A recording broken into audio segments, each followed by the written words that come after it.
saya kira problem kita umat pertama adalah mengenai bagaimana kita umat menyikapi hukum agama kita sebagai orang yang beriman, hukum positif yang menjadi keputusan pemerintah kita, dan hukum adat yang sudah lama berjalan di masyarakat kita. Harmoninya bagaimana? Tidak harmoninya bagaimana? Ini yang saya kira penting untuk masing-masing kita bisa memberikan informasi tentang adat-adat kita.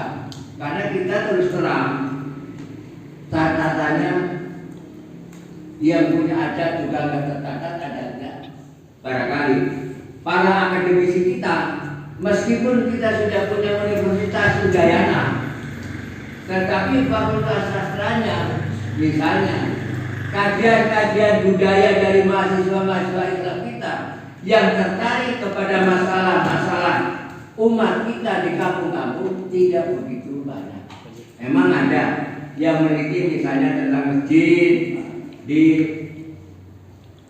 Keramat Singaraja itu ada yang di pesantren Baju Biru ada, kemudian di Mambalulung itu ada, tetapi ini belum terprogram oleh kita. Padahal kalau kita bisa dari mahasiswa-mahasiswa kita yang ada di kampus-kampus di Universitas Udayana maupun juga Undiksa misalnya, itu bisa kita manfaatkan. Cuma ini memang koordinasi antara satu sama lain, bekerja satu sama lain yang kira-kira bisa bersama, ini belum bisa kita lakukan secara maksimal. Ini juga nanti barangkali FSI bisa pola kerjasama, terutama untuk penelitian. Sebab nanti kalau mau menghadapi hubungannya dengan negara, DPR, berarti kajian akademik ini penting. Kalau nggak ada kajian akademiknya, repot juga itu. Sehingga nanti bagaimana mengenai kajian akademik, kita mesti harus kerjasama, mungkin dengan Stikom, mungkin dengan Undiksa, mungkin juga dengan Udayana dan seterusnya. Nah ini rintisan-rintisan ini bisa kita lakukan paling tidak dengan ormas-ormas Islam seperti HMI, PMI, IMF dan sebagainya. Itu bisa dilakukan supaya secara individu dia mengadakan penelitian hal-hal yang bermanfaat bagi kita, baik anak-anak kita yang berada di Bali maupun anak-anak kita yang berada di luar Bali untuk meneliti Bali. Ini saya kira penting sehingga kita ada catatan yang ada di sini, dan kita memang nanti perlu ada perpustakaan yang handal.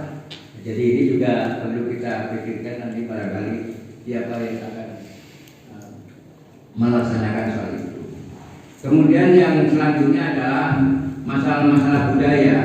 Kita memang memerlukan juga bukan saja kajian, tapi penampilan. Budaya-budaya yang sudah lama ini bisa ditampilkan dengan kreasi-kreasi yang lebih positif. Ini saya kira juga penting. Dan komunikasi dengan pihak lain. Misalnya dulu ada rencana Burda atau Rodan kita ada festival. Ini saya kira bisa dikembangkan. Apa nanti di sini atau di tempat yang lain, saya kira bisa kita lakukan. Seluruh kampung Islam dulu banyak seperti Rodan, Burda itu banyak. Saya ke Nusa Penida misalnya, sana juga punya. Di Buitan remajanya juga punya. Di Gerget setiap ada haji dia tampilnya Rodan, itu juga saya kira masih banyak seperti itu. Nah ini bisa kita adakan festival budaya yang sudah lama di sini. Ini juga saya kira penting itu ditampilkan dan diprogramkan. Dan jangan lupa kalau sudah ada lembaganya, hubungannya dengan yang berkaitan dengan pemerintah itu perlu. Seperti misalnya kalau dengan Kementerian Agama sudah jelas itu bisa. Dengan dinas kebudayaan ini juga penting. Sebab kita juga dengan dinas kebudayaan kadang-kadang kita kurang berhubungan. Dan ini juga menjadi hal. Padahal listibia dulu kalau di provinsi ada listibia. Kita mengadakan kontak belum, sehingga kalau ada festival kesenian Bali Ya nggak masuk, tapi Roget insya Allah sudah ada yang pernah masuk. Burda. Demikian juga yang lain-lain. Nah ini saya kira nanti penting supaya hal-hal ini bisa dilakukan. Yang terakhir, untuk itu memang kita pendekatan politis ini penting. Di antaranya adalah kita di Bali umatnya saya kira sekitar 13-14% lah. Itu sudah ada umat Islam. Anggota DPR tingkat pusat sudah pernah ada, bukan tidak pernah ada, sudah pernah ada. Pak Haji Mahfuz Usman sudah pernah mewakili kita di pusat, sudah ada pada awal reformasi. Ketua DPR orang Islam juga sudah pernah di Bali, gubernur juga sudah pernah, bupati sudah pernah. Jadi ini saya kira ini DPR setelah zaman reformasi juga sudah pernah. Cuma kadang-kadang mempertahankan yang sudah ada ini juga susah. Jadi saya kira memang ini memerlukan lagi pendidikan politik. Siapa yang akan jadi calon di DPR, siapa yang jadi pengurus partai, siapa yang mau ke DPD, siapa yang menjadi cukup saya KPU saja, saya cukup Bawaslu saja, saya cukup jadi saksi saja. Jadi jadi saksi ini penting. Dan kalau kita saksinya juga ada, kan susah. Nanti 30 ditulis 3 kan repot. 3 ditulis 30 juga susah. Nah, oleh karenanya ini perlu dipikirkan. Jangan sampai kalau orang menjadi saksi tidak punya peranan penting. Jadi khotib di masjid juga sangat penting. Karena khotiblah yang mendidik bagaimana supaya para jamaah berlaku takwa dan adil. Jadi kalau nanti menjadi saksi, saksi yang adil. Kalau kita kalah terhormat. Kalau menang kita tuh menang dan bermartabat. Ini saya kira juga penting untuk dipikirkan. Dananya dari mana? Ya dari umat bisa.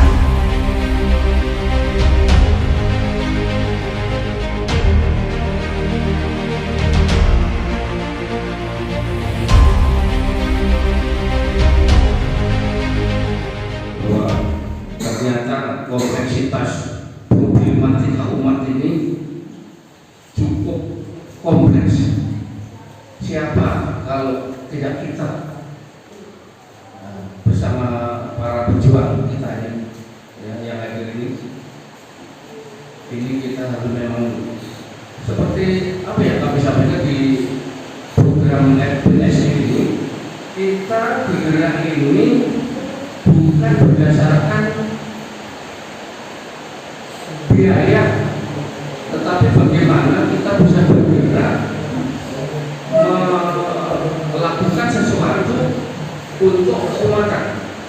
Jadi selama ini kita tidak berpikir bagaimana biaya, coba saja.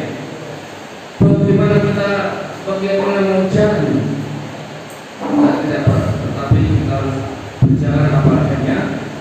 Semoga Allah SWT nanti akan memberikan pertolongan. Bapak-Ibu sekalian, apa yang kami akan sampaikan tadi bahwa FPSI pada saat ini sudah berdiri badan otonomi perekonomian yang insya Allah nanti akan menopang kegiatan kita dan nanti akan dipresentasikan bidang perekonomian. Kami sudah mempunyai partner kerja dari Pasuruan dan beberapa usaha yang akan dikembangkan.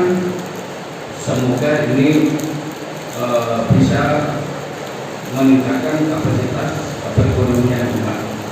Yang kedua adalah kita sudah mendirikan lembaga khidmat kebijakan publik FPSI ini untuk menghadapi tahun 2024 yang mana umat Islam ke depan memang harus peduli dengan keterwakilannya.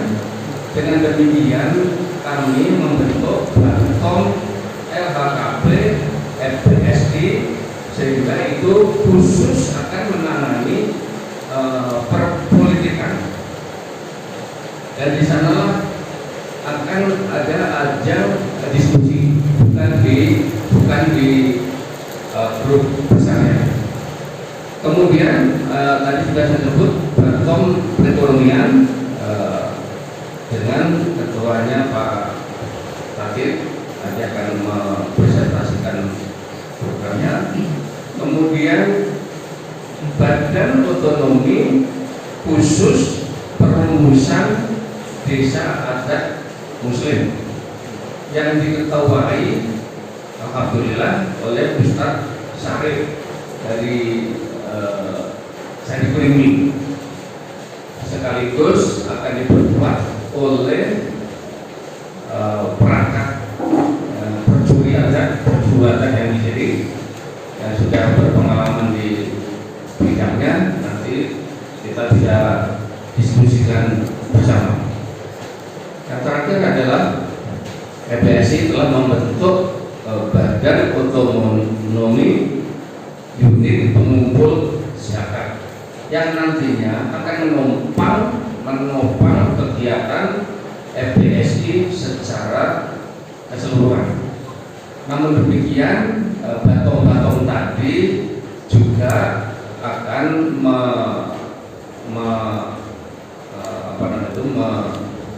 melakukan kegiatan di dalam Batom itu sendiri untuk